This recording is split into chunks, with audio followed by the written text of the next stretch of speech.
High test ಮಾಡ್ಸಕ್ಕೆ ಹೇಳ್ತಾರೆ. So ನೀವು first step ಅಷ್ಟೇ, ಇನ್ನು ತುಂಬ ಜಾಸ್ತಿ ಕ್ಲಾಸ್ ತಗೋಬೇಕಾಗುತ್ತೆ.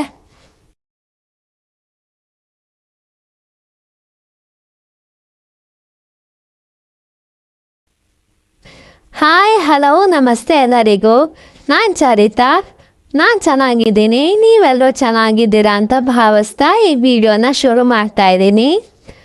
ಈ ವಿಡಿಯೋದಲ್ಲಿ ನಾನು ಸ್ವೀಡನ್ ಡ್ರೈವಿಂಗ್ ಲೈಸೆನ್ಸ್ ಹೇಗೆ ತೊಗೊಳ್ಳೋದು ಅಂತ ಈ ವಿಡಿಯೋ ಮಾಡ್ತಾ ಇದ್ದೀನಿ. ಹಾಗೆ ನೀವಿನ್ನೂ ನನ್ನ ಚಾನಲ್ಗೆ ಸಬ್ಸ್ಕ್ರೈಬ್ ಮಾಡಿಲ್ಲ ಅಂದರೆ ಸಬ್ಸ್ಕ್ರೈಬ್ ಮಾಡಿ ಹಾಗೂ ಸಪೋರ್ಟ್ ಮಾಡಿ ಅಂತ ಹೇಳ್ತಾ ಈ ವಿಡಿಯೋನ ಶುರು ಮಾಡೋಣ. ನೀವು ಇಂಡಿಯಾದಿಂದ ಸ್ವೀಡನ್ಗೆ ಬಂದಾಗ ಇಂಡಿಯನ್ ಡ್ರೈವಿಂಗ್ ಲೈಸೆನ್ಸ್ ನಿಮಗೆ 1 ವರ್ಷ ವ್ಯಾಲಿಡ್ ಇರುತ್ತೆ. ಆ 1 ವರ್ಷ ಮುಗಿಯೋಷ್ಟರಲ್ಲಿ ನೀವು ಸ್ವೀಡನ್ ಡ್ರೈವಿಂಗ್ ಲೈಸೆನ್ಸ್ ಮಾಡಿಸ್ಕೋಬೇಕಾಗತ್ತೆ. ಆಮೇಲೆ ಇಂಡಿಯಾದಲ್ಲಿ ಡ್ರೈವಿಂಗ್ ಲೈಸೆನ್ಸ್ ತೊಗೊಳೋದು ಎಷ್ಟು ಈಸಿನೋ, ಇಲ್ಲಿ ಸ್ವೀಡನ್ ಡ್ರೈವಿಂಗ್ ಲೈಸೆನ್ಸ್ ತೊಗೊಳೋದು ಅಷ್ಟೇ ಕಷ್ಟ ಇದೆ. ಕಷ್ಟ ಅನ್ನೋದಕ್ಕಿಂತ ಹೆಚ್ಚಾಗಿ ಈ ಪ್ರಾಸೆಸ್ ತುಂಬ ಜಾಸ್ತಿನೇ ಇದೆ. First step learners permit.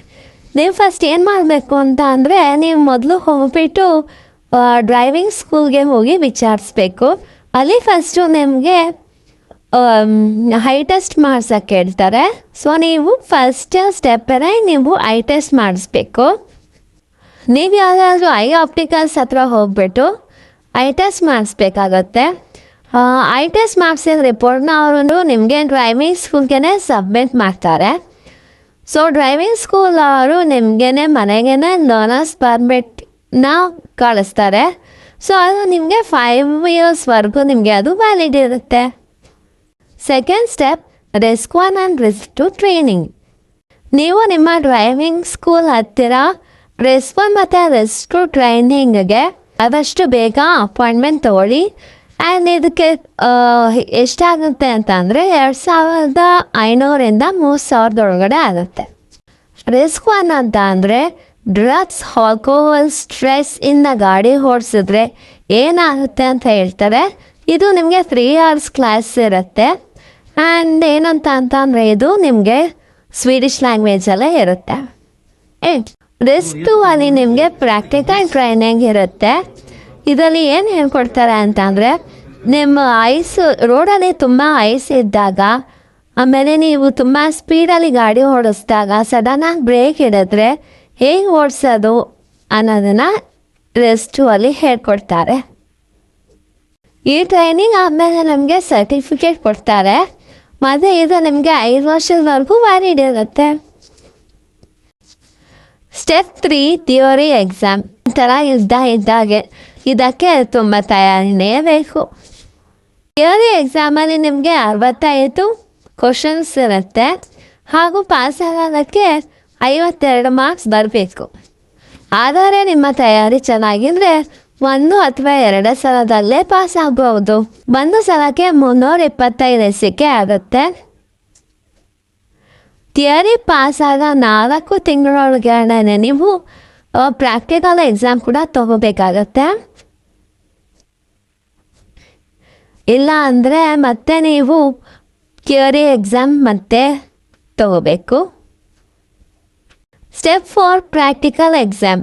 ನೀವು ಕಡಿಮೆ ಅಂದರೂ 10ರಿಂದ 15 ಪ್ರಾಕ್ಟಿಕಲ್ ಕ್ಲಾಸಸ್ ತೊಗೊಂಡಿದ್ರೆ ಈಸಿಯಾಗಿ ನೀವು ಪ್ರಾಕ್ಟಿಕಲ್ ಎಕ್ಸಾಮ್ನ ಪಾಸ್ ಮಾಡ್ಬೋದು.